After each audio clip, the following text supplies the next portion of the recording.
অনেক দিন আগের কথা। রূপপুর নামে একটি ছোট্ট গ্রাম ছিল। সেই গ্রামেই থাকত এক সাধারণ মানুষ, নাম নয়ন। তার ছিল এক স্নেহশীলা বউ, আর ছিল 2টি গরু। এই 2টি গরুই ছিল তাদের সব সম্বল। প্রতিদিন ভোরে সে গরুগুলো নিয়ে জঙ্গলের ধারে চড়াতে যেত। গরুগুলো মন দিয়ে ঘাস খেত, আর নয়ন গাছের নিচে পড়ে থাকা ছোট ছোট কাঠগুলো কোড়াত।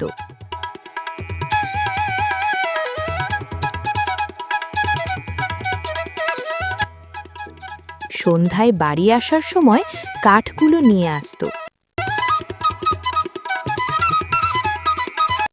একদিন তার বউ বলল, শোনো, আমি কালকে শুনেছি জঙ্গলে বড় একটা বাঘ এসেছে। ওহ, জঙ্গলের দিকে যেও না, আমার ভয় লাগতেছে। তোমার যদি কিছু হয়ে যায়। নয়ন হেসে বলল, ভয় পেলে চলবে? গরু না বাঁচলে সংসার চলবে কি করে? দিনটা ছিল অন্য দিনের থেকে আলাদা। আকাশটা অদ্ভুত রকম চুপচাপ ছিল। পাখিরা ডাকছিল না, বাতাসও যেন থমকে ছিল। নয়ন গরুগুলো নিয়ে জঙ্গলের দিকে গেল। গরু 2টি মন দিয়ে ঘাস খাচ্ছিল। হঠাৎ গরুগুলোর ভয় পেয়ে গেল। একটা গরু অদ্ভুতভাবে ডাকতে শুরু করল।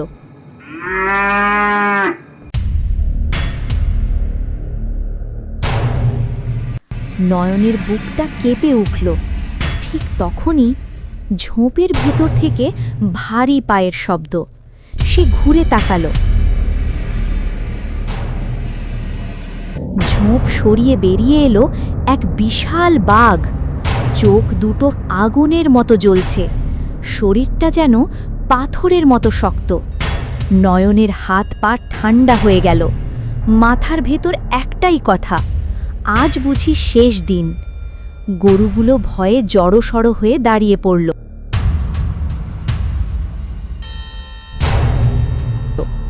বাঘ ধীরে ধীরে এগিয়ে এলো। নয়ন জোরে জোরে চিৎকার করল, বাঘ এসেছে, বাঘ এসেছে, বাঁচাও, বাঁচাও।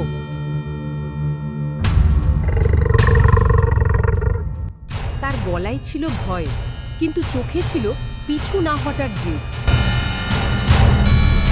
সে দৌড়ে গিয়ে বড় একটা কাঠ নিয়ে বাঘের সামনে এসে বাঘকে ভয় দেখাতে লাগলো।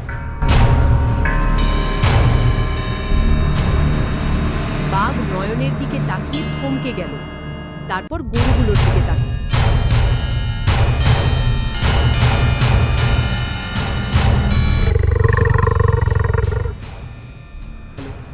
কয়েকটা গর্জন করে পরে বাঘটি বনের ভিতর চলে গেল। এইবারের মতো বেঁচে গেল।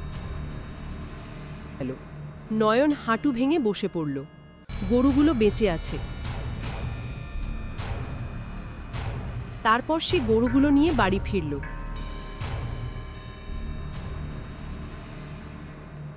তার বউ জল নিয়ে এলো।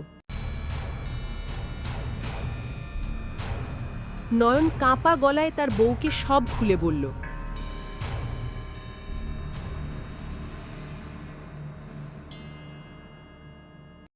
তার বউ বলল, থাক, তুমি ফিরেছ, এইটাই সবচেয়ে বড় কথা।